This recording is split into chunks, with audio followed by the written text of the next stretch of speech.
All praise due to Allah. We seek His aid, we seek His forgiveness, and we seek refuge in Allah from the evil of our own souls. And I bear witness that there is no God except Allah, and that Muhammad sallallahu alaihi wasallam is His slave and His messenger. Whomever Allah guides cannot be misguided, and whomever is allowed to go astray can never be guided aright. Allah subhanahu wa ta'ala says in approximate meaning in the Quran, "And indeed we granted this wisdom to Luqman. Be grateful unto God. For he who is grateful is but grateful for the good of his own self.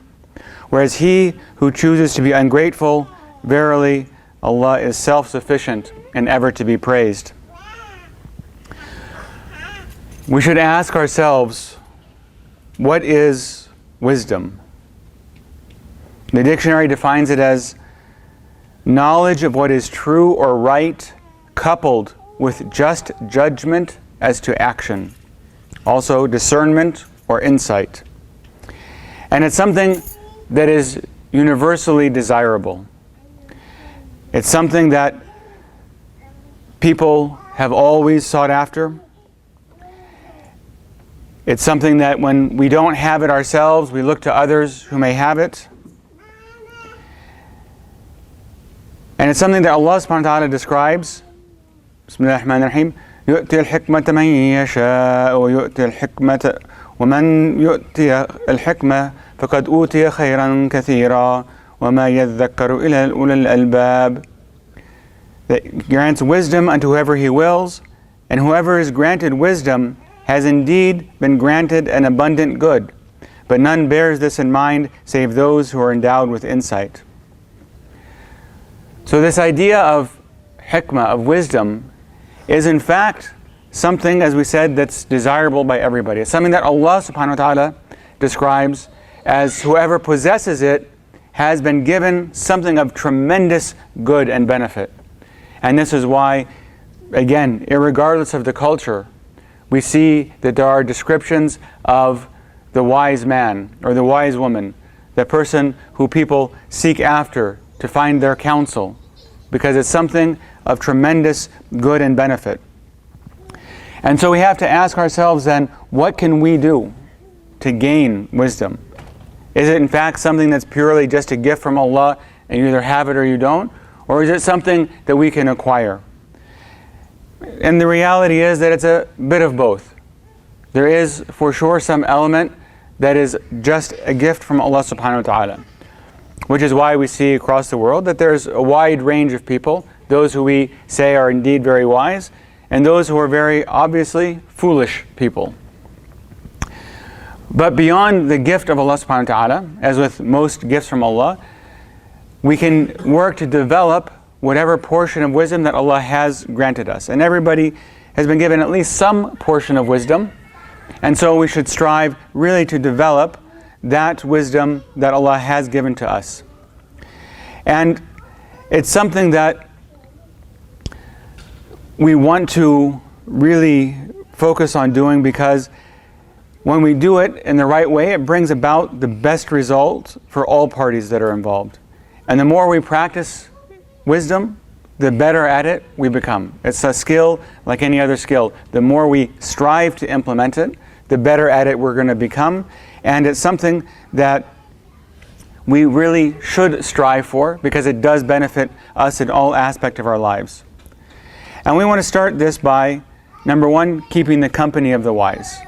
This is why we're instructed to respect and honor our elders. Why we see that traditionally we have always kept our elders near us, that when our parents get old, this is why the best thing we can do is to serve them in their old age.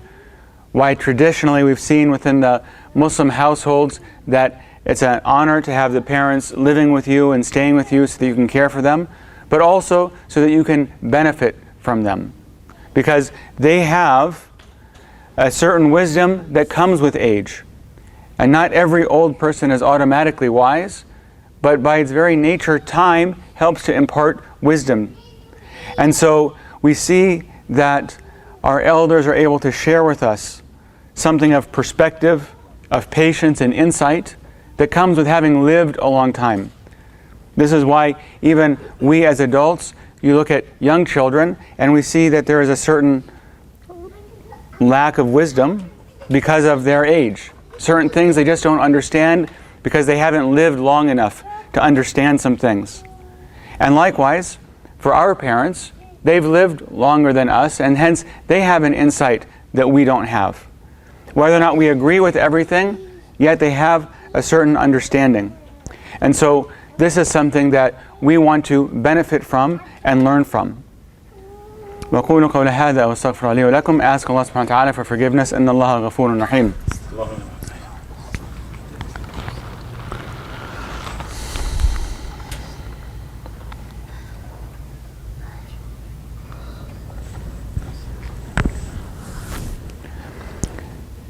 Alhamdulillah wa salatu wa salam ala Rasulillah.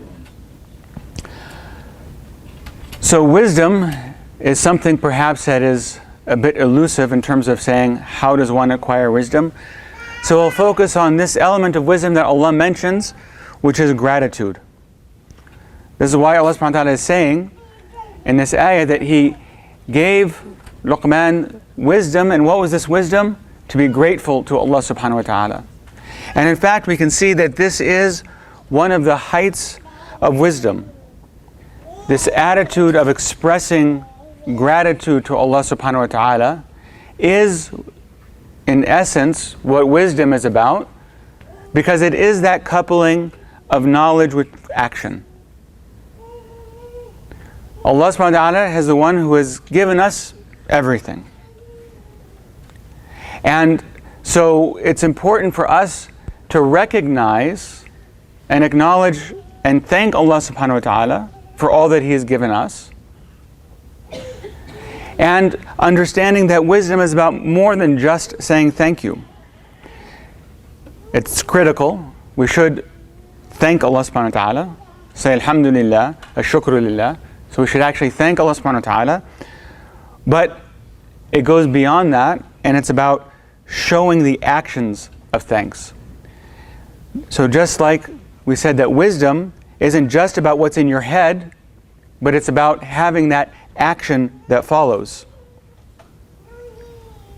There's a saying that goes, the difference between a smart man and a wise man is that a smart man knows what to say, and a wise man knows whether to say it or not. But this is that difference between intelligence and wisdom. And sometimes we find people that are very intelligent, but very foolish. So that wisdom is that knowing how to apply our knowledge and our action. This is why showing gratitude to Allah subhanahu wa ta'ala is an act of wisdom. Because anybody who's intelligent will recognize that, yes, I should thank a person, or I should thank somebody who has given me so much. Nobody can argue that Allah subhanahu wa ta'ala has given us everything that we have, and that we should be thankful and grateful to Allah subhanahu wa ta'ala. But it's a wise man who takes action on that. And again, that action starts with the verbal thanks, but it has to be manifest by the actions that are behind it. We have to demonstrate that we are grateful by using the gifts that we have in the way that Allah subhanahu wa ta'ala would intend or desire us to use those gifts. So consider that Allah has given us eyesight. And now we have to ask ourselves, have we been using our eyes in a way that express gratitude to Allah for having given us the ability to see? I.e., what is it that we spend our time looking at? What is it that we watch with our eyes? Because there are some things that Allah has forbidden us to look at. And if we spend time looking at those things, that is in fact ingratitude. Our ears, we have the ability to hear. Not everybody has that, but we have the ability to hear. So what do we spend our time listening to? Are we listening to things that would be pleasing to Allah subhanahu wa ta'ala? Or do we spend our time listening to things that Allah has forbidden us to listen to? We have tongues, the ability to speak. And how do we use our tongues? Again, in ways that show gratitude to Allah, thanking Allah, saying praise, making dua, reading Quran, speaking words that are good, building and complimenting others, or in ways that are different.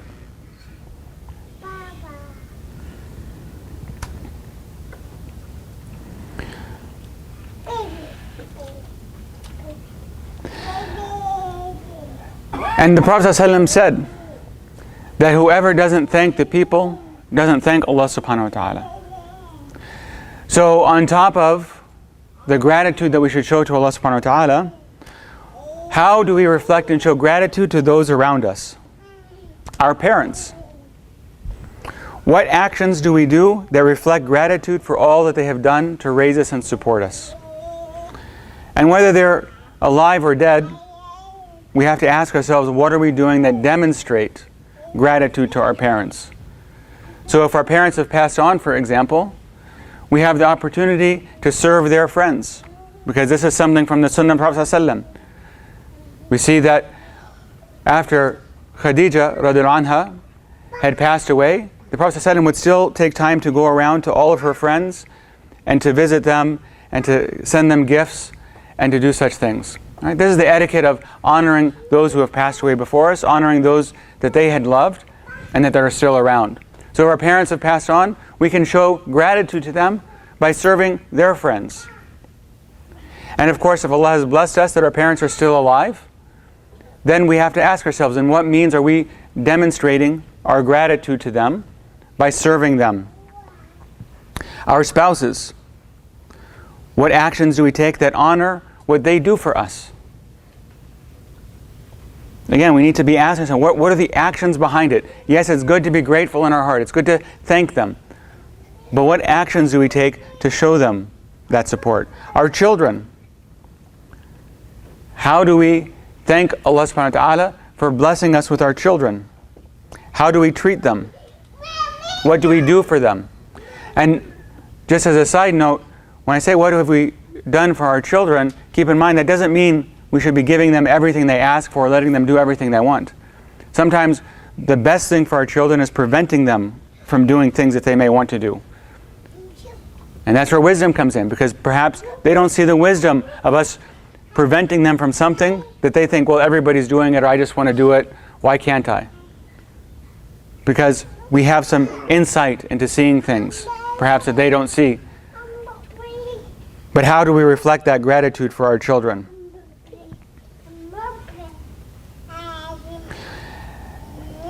And in a more diverse way, how do we show gratitude for those who have paved the way for us? How do we show gratitude for those who have enabled us to have a masjid to pray in, to have facilities to come and gather to as Muslims,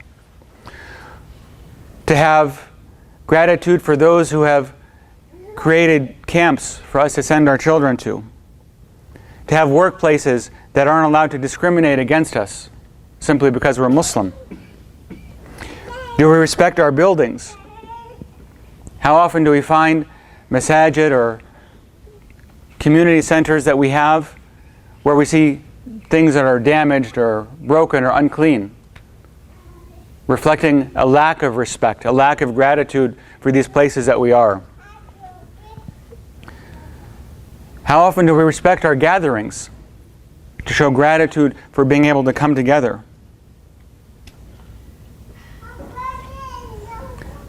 Why is it that we too often see people coming hours late to events, whether they're weddings or dinner parties or seminars or speeches or sometimes even iftars?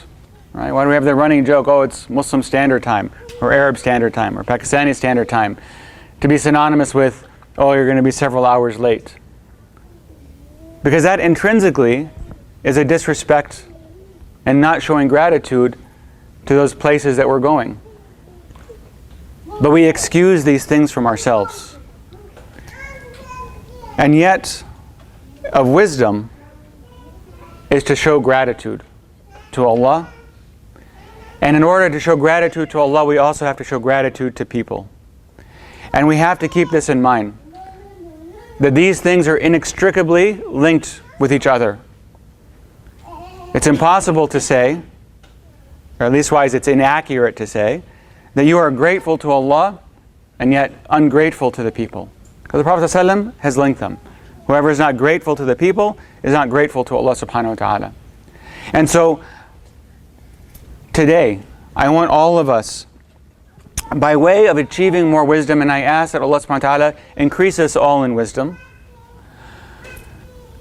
that we take our part of taking action towards honoring the requests we make of Allah by seeking that wisdom, and that we do so by making a commitment to become more grateful to Allah subhanahu wa ta'ala, which means becoming more grateful to the people. And so, as we lead up into Ramadan, just a few weeks away now, I want us to really strive to implement this aspect of gratitude. As you come to each person and place in your life over the next few days, and over the next few weeks, and then to perfect this throughout the month of Ramadan, inshaAllah, I want you to ask yourself, how can I demonstrate gratitude? How can I demonstrate gratitude to this place or person that I'm coming to? And then take that action. So as you go out to your car, ask yourself, how can I demonstrate gratitude for having this car, this mode of transportation? And then maybe it occurs to you that Allah loves cleanliness, and maybe your car isn't the cleanest.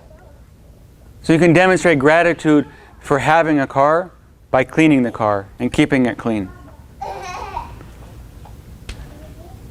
As you meet a coworker, as you go back to work, ask yourself how you can demonstrate some gratitude. Maybe it's just saying thank you for being there and being supportive and being helpful. Maybe there's some small favor you can do. Some treat you know they like, you might take them. Some service, some task they've asked you to do that had been sitting on your to-do list that you can take care of. As you go home to see your spouse, your children, your parents, to ask yourself, what can I do that's going to demonstrate my gratitude to them? To thank them for all they are in my life and for what they've done. And to strive to continue to do this each day. As you're coming to see or meet each person, each place, what can I do? As we come back to our message, what can I do to demonstrate some gratitude? Is there something maybe I can clean up on the way? Some extra volunteering that I can do to be here? Ramadan preparations coming up. Let me sign up for an iftar. Let me take some action to demonstrate my gratitude for the community that I have, for the facilities that we have, for the institutions that we have, for the people that we have. What of my elders can I serve to thank them for being there, for paving the way for us? To actively think, how can we demonstrate our gratitude? Beyond the words, do the words, but let's go beyond the words. And in doing so, inshaAllah, we ask ourselves how we thank Allah subhanahu wa ta'ala for all that we have. That we live our life, that we use our eyesight, our hearing, our youth, our energy, our physical ability in a way that is thankful. That we're grateful that He gave us these gifts. In a way that would make Allah hesitant to ever want to remove those gifts from us, because we're using them in a way that He intended. And we're expressing our gratitude to Allah subhanahu wa ta'ala for all that He has given us. And in doing so, I think we may be surprised at just how our life transforms. At the openings that Allah may grant us because we are striving for this wisdom in this way. And the impact that we'll have in the world around us, and perhaps impacts that we don't even realize until we see them manifest for us on the Day of Judgment.